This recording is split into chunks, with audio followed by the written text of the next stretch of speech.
हमारे गंगानगर शहर में जो ये बहुत ही दर्दनाक और जो शर्मनाक घटना हुई है वो बहुत ही निंदनीय है।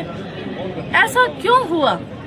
आज जो होटलों में एक बच्ची 13 वर्षीय नाबालिग बच्ची के साथ जो इतना घिनौना कृत्य किया गया, दरिंदों ने उसे नोचा गया, ये मैं कहती हूँ कि बहुत ही इस गंगानगर को कलंकित करने वाला काम है। और जो वो दरिंदे आज यहाँ होटलों में, आप सिनेरियो देखिए ना कि उस बच्ची का बयान सुनिए। अभी हम एडीएम साहब से मिलकर आए और वहाँ पर पुलिस कह रही थी कि 30 जने नहीं है, हमने तो नहीं कहा, लेकिन वो बच्ची कह रही है कि एक दिन में उसे 6-8 बार नोचा जा रहा है। तो आप लगा लीजिए 5 दिन में 6 दिन में उस बच्ची को कितने दरिंदों ने नोचा होगा। और ऐसा कृत्य हमारे गंगानगर में हो रहा है और आप लोगों मीडिया भाइयों के समाचार पत्रों के माध्यम से बिल्कुल रोज आ रहा है कि इतने लोग उसमें इस वहशियत में इन्वॉल्व हैं।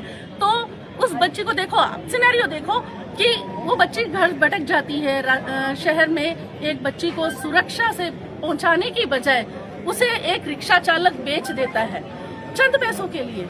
और फिर उस होटल के जिस होटल में बेचा जाता है उसमें उस एक तो सबसे जो इतना घिनौना कृत्य करने वाला जो उस बच्ची की फोटो वायरल कर रहा है, 13 साल की बच्ची की, क्या उम्र है उस बच्ची की?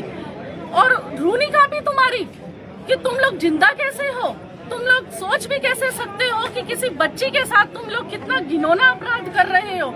और फिर उस बच्ची को लगातार उस बच्ची का देह व्यापार कराया जा रहा है। अरे शर्म करो, डूब मरो। और इसमें प्रशासन से पूछना चाहती हूँ कि दिन दहाड़े हमारे शहर के होटलों के बीच में एक नाबालिग बच्चियों के साथ ऐसा व्यवहार हो रहा है, ऐसा दुर्व्यवहार, ऐसी हैवानियत, तो आपकी जो इंटेलिजेंसी है, आपकी जो स्थानीय पेट्रोलिंग है, वो कहाँ है? वो बिल्कुल नाकाम है। और मैं इस भाजपा सरकार के राज में मैं पूछना चाहती हूँ कि जो अपराधी है वो बेखौफ है।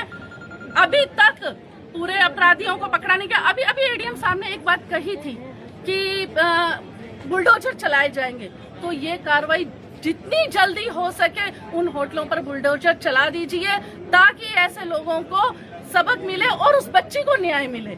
उस बच्ची को न्याय मिलना बहुत जरूरी है। मैं आप लोगों के माध्यम से ये अपील करती हूँ कि हम लोग बैठेंगे नहीं जब तक उस बच्ची को न्याय नहीं मिलेगा। हम लोग बैठेंगे नहीं और उसे न्याय दिलाने के लिए इस प्रशासन को भी एक मिसाल कायम करनी होगी, ऐसी सख्त सजा देनी होगी ताकि भविष्य में कोई दरिंदा हमारी बेटियों की तरफ आंख उठा के ना देख सके।